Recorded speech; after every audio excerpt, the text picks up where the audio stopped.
Hello viewers, আসসালামু আলাইকুম। আজকে আমি সোনালী ব্যাংকের সোনালী বিশেষ সঞ্চয় প্রকল্প বা সোনালী স্পেশাল ডিপোজিট স্কিম নিয়ে আলোচনা করব। সম্প্রতি সোনালী ব্যাংক পিএলসি নিম্নবিত্ত ও মধ্যবিত্ত গ্রাহকদের কথা মাথায় রেখেই নতুন একটি সঞ্চয় প্রকল্প চালু করেছে, যার নাম সোনালী বিশেষ সঞ্চয় প্রকল্প। যারা অল্প অল্প করে সঞ্চয় করে মেয়াদ শেষে মোটা অঙ্কের একটা টাকা আশা করেন, তারা এই সঞ্চয় প্রকল্পটি চালু করতে পারেন। আশা করি ভিডিওটি সম্পূর্ণ দেখলে আপনারা বিস্তারিত জানতে পারবেন। তাহলে চলুন শুরু করা যাক।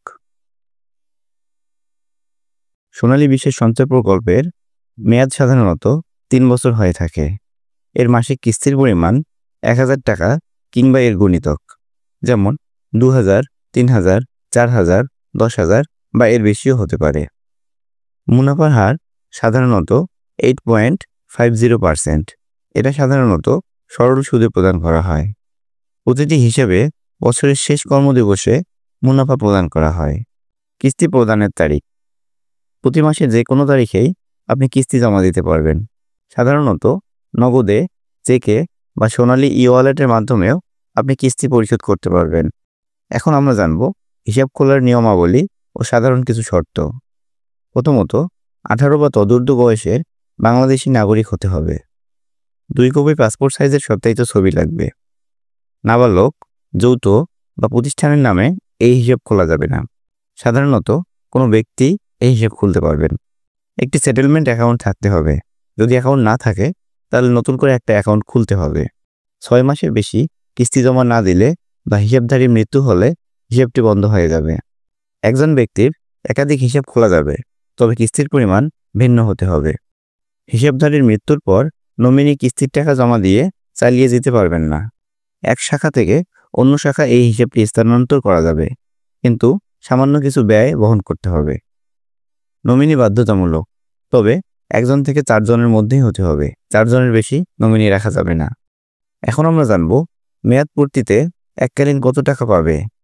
যদি একজন হিসাবধারী 3 বছর সঠিকভাবে এই হিসাবটি পরিচালনা করে, তাহলে মেয়াদ শেষে কত টাকা সে পাবে সেটা আমরা একটা ছকের মাধ্যমে জানাবো।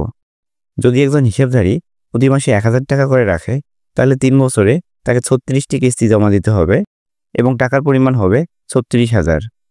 এক্ষেত্রে 8.50% ইন্টারেস্টে হবে 4,717 টাকা 50 পয়সা। এখানে বোনাস প্রদান করা হবে একটা কিস্তির সমপরিমাণ। যেহেতু 1000 টাকা করে রাখবে, তাহলে তার 1000 টাকা বোনাস হবে। সর্বমোট একজন হিসাবধারী যদি প্রতি মাসে 1000 টাকা করে রাখে, তাহলে 3 বছর শেষে সে পাবে 41,717 টাকা 50 পয়সা। এভাবে যদি প্রতি মাসে 2000 টাকা করে রাখে, তাহলে মেয়াদ শেষে পাবে 83,435 টাকা। 5000 করে রাখলে মেয়াদ শেষে পাবে 2,08,587 টাকা 50 পয়সা। ঠিক একইভাবে একজন হিসাবধারী যদি 10,000 টাকা করে প্রতি মাসে রাখে, তাহলে তার জমার পরিমাণ হবে 3,60,000 টাকা এবং 8.50% হারে সুদ পাবে 47,175 টাকা এবং বোনাস পাবে 10,000 টাকা। সব মিলিয়ে একজন গ্রাহক যদি 10,000 টাকা করে প্রতি মাসে রাখে, তাহলে 3 বছর মেয়াদ শেষে সে পাবে 4,17,175 টাকা। এখন আমরা জানব মেয়াদ উত্তীর্ণের পূর্বে যদি হিসাব বন্ধ করা হয়, তাহলে কি হতে পারে।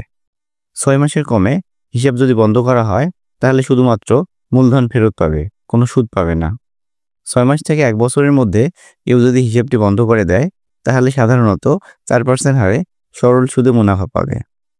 1 বছর থেকে মেয়াদ পূর্তির পূর্ব পর্যন্ত, মানে 3 বছরের আগেই যদি কেউ হিসাবটি ভেঙে ফেলে, তাহলে সাধারণত 6% হারে মুনাফা সহ আসল টাকা ফেরত পাবে। তবে সব ক্ষেত্রে চার্জ, ট্যাক্স বা ভ্যাট কেটে নেওয়া হবে। এখন আমরা জানব ঋণ সুবিধা। যদি কেউ ঋণ নিতে চায়, তাহলে 1 বছর পর ওভারড্রাফট সুবিধা পাবে। সর্বোচ্চ 80% পর্যন্ত ঋণ নেওয়া যেতে পারে। মানে আপনি যদি 1 লক্ষ টাকা জমা রাখেন, তাহলে আপনি 80,000 টাকা পর্যন্ত ঋণ পেতে পারেন। ঋণের সুদ হবে স্কিম সুদের তুলনায় 3% বেশি। ঋণ এককালীন বা কিস্তিতে পরিশোধযোগ্য। তো ভিউয়ার্স, আশা করি সোনালী ব্যাংকের সোনালী বিশেষ সঞ্চয় প্রকল্প নিয়ে আপনাদের কোনো প্রশ্ন থাকবে না। তারপরে যদি আপনাদের কোনো জানার থাকে, তাহলে অবশ্যই কমেন্ট করবেন।